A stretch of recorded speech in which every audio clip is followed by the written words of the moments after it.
Yo, what is up guys? And today I want to talk about the Custom Mystic Summon event.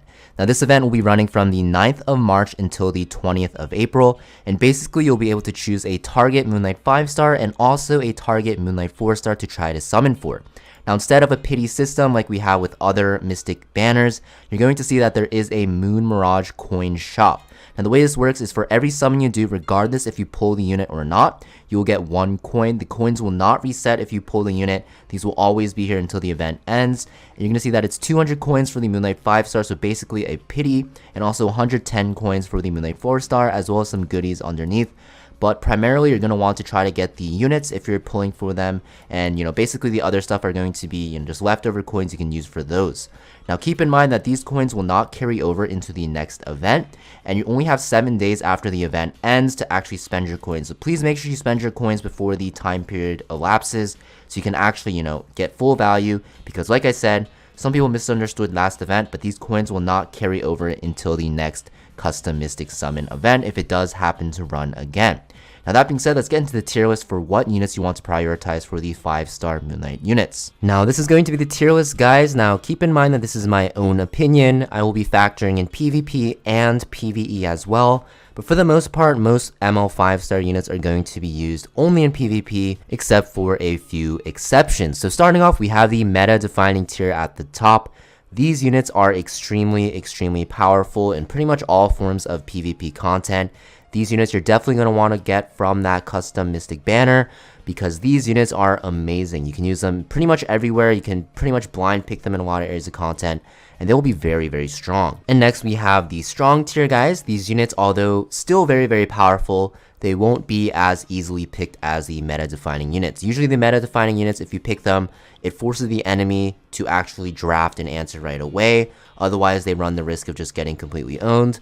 Strong units, they don't really have that risk. You definitely can, play around them a lot more easily, but meta-defining units are definitely a lot harder to play against.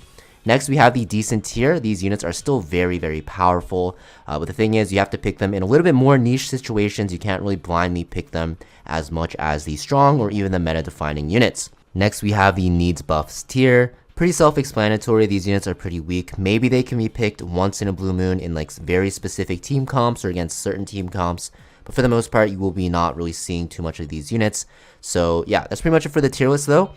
Definitely want to focus on the meta-defining units. These units are very powerful. I think all 6 of these units are very strong. If you have all of these 6 units, then you can look into strong units and then even the decent units as well. Now, of course, the meta always shifts, so the tier list might change in the near future. So, you might want to pick units that you really like, or even some waifus that you really like. But I'm going to name some units that have been at the top of the tier list for PvP since their release. So I think they're going to be about 5 units that have been there. First one being Conquerlius. This unit is always OP, will always be OP until there's a hard counter release for her.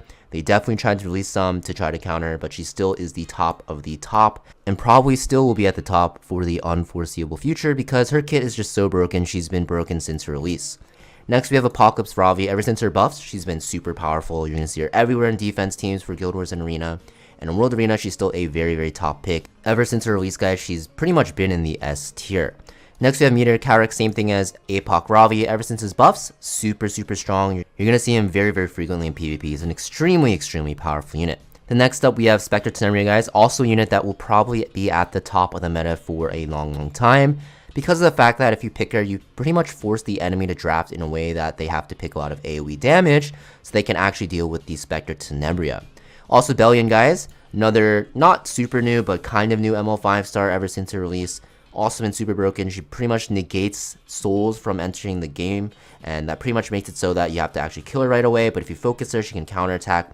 A lot of problems with her design. She's just really annoying to deal with. For that reason, I pretty much think she'll be at the top of the meta for a very long time.